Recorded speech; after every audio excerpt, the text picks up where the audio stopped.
our children and future generations.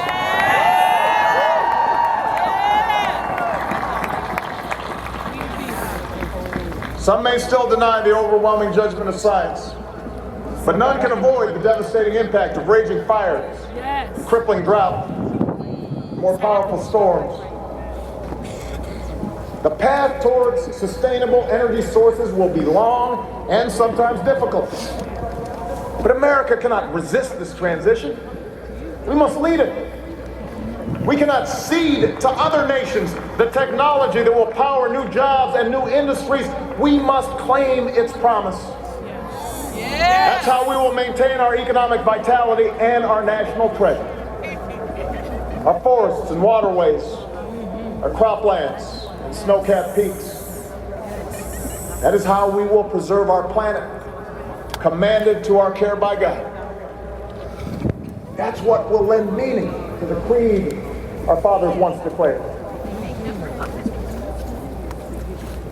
We, the people, still believe that enduring security and lasting peace do not require perpetual war.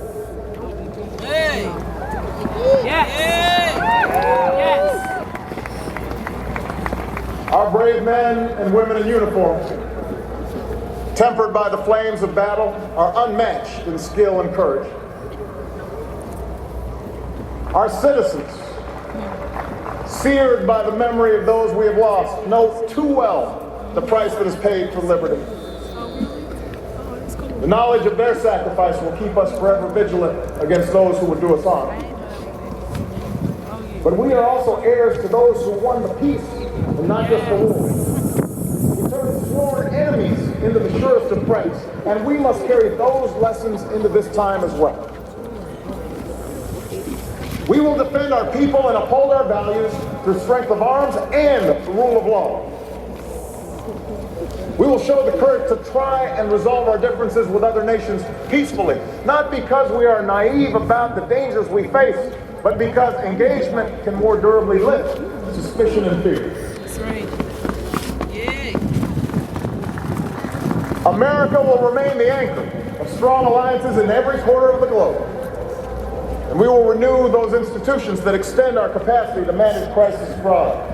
For no one has a greater stake in a peaceful world than its most powerful nation.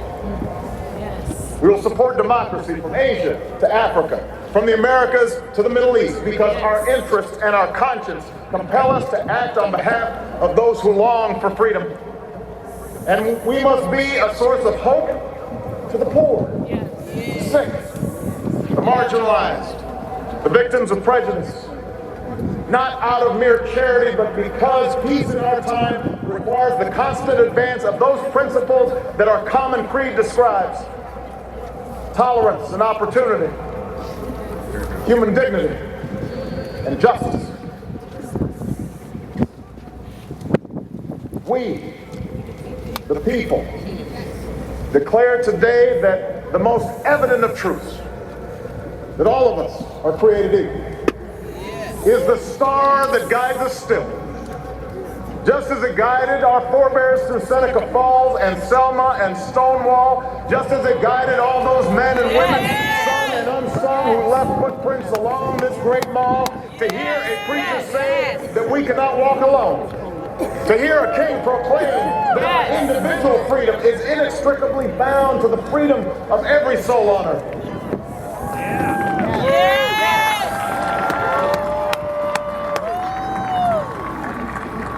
It is now our generation's task to carry on what those pioneers began. For our journey is not complete until our wives, our mothers, and daughters can earn a living equal to their efforts.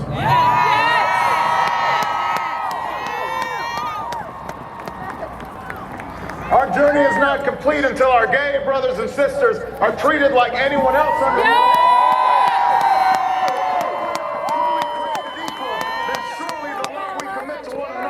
Must be equal as well. Our journey is not complete until no citizen is forced to wait for hours to exercise the right to vote. Our journey is not complete until we find a better way to welcome the striving, hopeful immigrants who still see America as a land of opportunity. Young students and engineers are enlisted in our workforce rather than expelled from our country.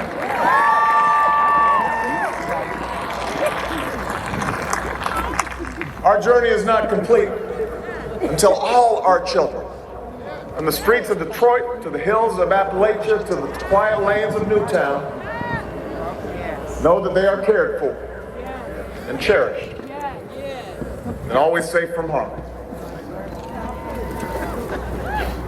That is our generation's task. To make these words, these rights, these values of life and liberty and the pursuit of happiness real for every American. Being true to our founding documents does not require us to agree on every contour of life. It does not mean we all define liberty in exactly the same way or follow the same precise path to happiness. Progress does not compel us to settle centuries-long debates about the role of government for all time, but it does require us to act in our time. Exactly. Yes. For now, decisions are upon us, and we cannot afford delay. We cannot mistake absolutism for principle, or substitute spectacle for politics, or treat name-calling as reasoned debate. Come to the table. We must act knowing that our work will be imperfect. We must act knowing that today's victories will be only partial, and that it will be up to those who stand here in 4 years, and 40 years, and 400 years hence to advance the timeless spirit once conferred to us in a spare Philadelphia home.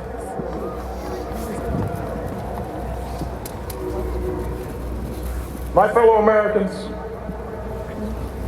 the oath I have sworn before you today, like the one recited by others who serve in this Capitol, was an oath to God and country, not party or faction.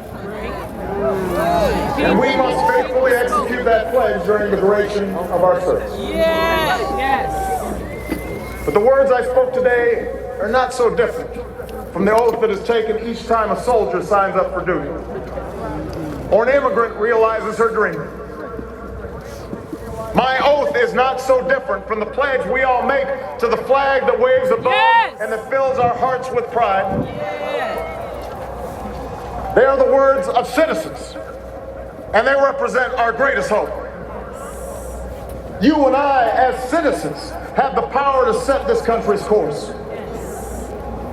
You and I, as citizens, have the obligation to shape the debates of our time, not only with the votes we cast, but with the voices we lift in defense of our most ancient values and enduring ideals. Let us, each of us, now embrace with solemn duty and awesome joy what is our lasting birthright. With common effort and common purpose, with passion and dedication, let us answer the call of history and carry into an uncertain future that precious light of freedom. Thank you, God bless you. And may He forever bless these United States of America.